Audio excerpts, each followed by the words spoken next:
অনুর মা বলল, দেখিস আবার এমন যাতে না হয় পরে তুই ওর প্রেমে পড়ে যাস। অনু বলল, সি, এই গাইয়ার প্রেমে আমি পড়বো? কখনো না। পরের দিন অনু ওর ক্লাসমেটকে নিয়ে কিছু বলতে বলতে ভার্সিটিতে যাচ্ছে। অনু বলল, যা বাবা, আজকে তো লিপস্টিক দেইনি। এই রুমি, দাঁড়া আমি একটু লিপস্টিক লাগিয়ে নেই। রুমি বলল, রাস্তায় লিপস্টিক লাগাবি? তার চাইতে বড় কথা, আয়না কোথায় পাবি? অনু বলল, হ্যাঁ তাই তো। অনু চারিপাশে একবার চোখ বুলালো, পেয়ে গিয়েছি। অনু দৌড়ে একটা কালো কারের পাশে গিয়ে দাঁড়ালো, তাতে গ্লাসে অনুকে দেখা যাচ্ছে। অনু গ্লাসে নিজেকে দেখে দেখে লিপস্টিক লাগাতে লাগলো। আবির তখন ফোনে কথা বলছিল। একটা মেয়েকে ওর সামনে গ্লাসের দিকে তাকিয়ে থাকতে দেখে গ্লাসটা নিচে নামিয়ে নিল। অনু পুরো বেকুব বনে গেছে। অনু বলে, এই যে কারের গ্লাস নামালেন কেন? আমি বললাম, আমার কার, আমি যা ইচ্ছা তাই করবো, তাতে আপনার কি? অনু বলে, আচ্ছা ভাই, কে আপনি বলুন তো? মেয়েদের সম্মান করতে জানেন না নাকি? আবির বলে, এখানে সম্মান কোথায় থেকে এলো? অনু বলল, আমি আপনার গ্লাস দেখে দেখে লিপস্টিক দিচ্ছিলাম, আপনি হুট করে গ্লাসটা নামিয়ে নিলেন। নিলেন তো নিলেন, ওই গ্লাসটা আবার লাগিয়ে দিলেন না কেন?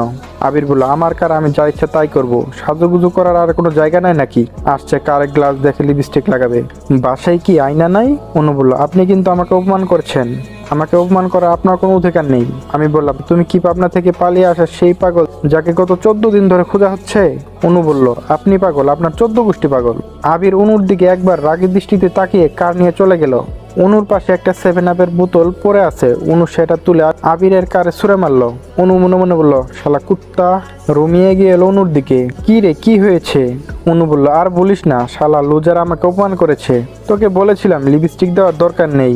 অনু বলল, যাই হোক, ছেলেটা কিন্তু সেই লেভেলের কিউট আর হ্যান্ডসাম। ঝগড়া করার সময় এত কিছু ফলো করিস? শুনলাম আবির নাকি দেশে ফিরেছে। অনু বলল, হ্যাঁ। তো তোকে কে বললো? আন্টিকে বলতে শুনেছি যখন তোকে আনার জন্য গিয়েছিলাম। আন্টিকে বলতে শুনেছি যখন তোকে আনার জন্য গিয়েছিলাম তখন। ওকে কি তুই আরো দেখেছিস? অনু বলল, না দেখিনি, আর দেখতেও চাই না। আচ্ছা একটা কথা বলতো, তোর কেমন ছেলে পছন্দ? অনু বলল, আমার পছন্দ হ্যান্ডসাম, ড্রেসিং, কিউট, যাকে দেখে সবাই হা করে তাকিয়ে থাকবে। রুমি বলল, বাইরেরটা কি সব, ভিতরেরটা কিছু নয়? বাহিক দেখে পাগল হোস না, ভিতরেরটা দেখ। অনু বলল, ধুর, এখনকার ছেলেরা সবাই এক। চল আজ ক্লাস করব না, আজ দোকানপাট হেঁটে হেঁটে দেখবো, তারপর যেগুলো চয়েস হবে সেগুলো কাল এসে কিনে নিয়ে যাব। অনু রুমিকে নিয়ে একটা শপিং মলে গেল। হেঁটে হেঁটে প্রত্যেক দোকানে জামা কাপড় দেখছে। কতগুলো মেয়েকে কারোর দিকে তাকিয়ে থাকতে দেখে তাদের দৃষ্টি অনুসরণ করে সেও তাকালো। অনু বলল, এ কি, এটা তো সেই ছেলেটা যে আমাকে একটু আগে ইনসাল্ট করেছিল। রোমিও আবিরের দিকে একটু তাকিয়ে হালকা হেসে বলল, তুই যেমন হ্যান্ডসাম, ড্রেসিং, স্মার্ট বয়, এই ছেলেটা কিন্তু সেই রকমই। অনু বলল, অনেক হ্যান্ডসাম। রুমি বলল, আচ্ছা আবির এখন দেখতে কেমন হয়েছে? অনু বলল, কিরকম আবার হবে, যেমন ক্ষেত তেমন ক্ষেতই আছে, চল আরেকটা দোকানে যাই। অনু আরেকটু সামনে এগোতেই পিছন থেকে আবির ওকে ডাক দিল।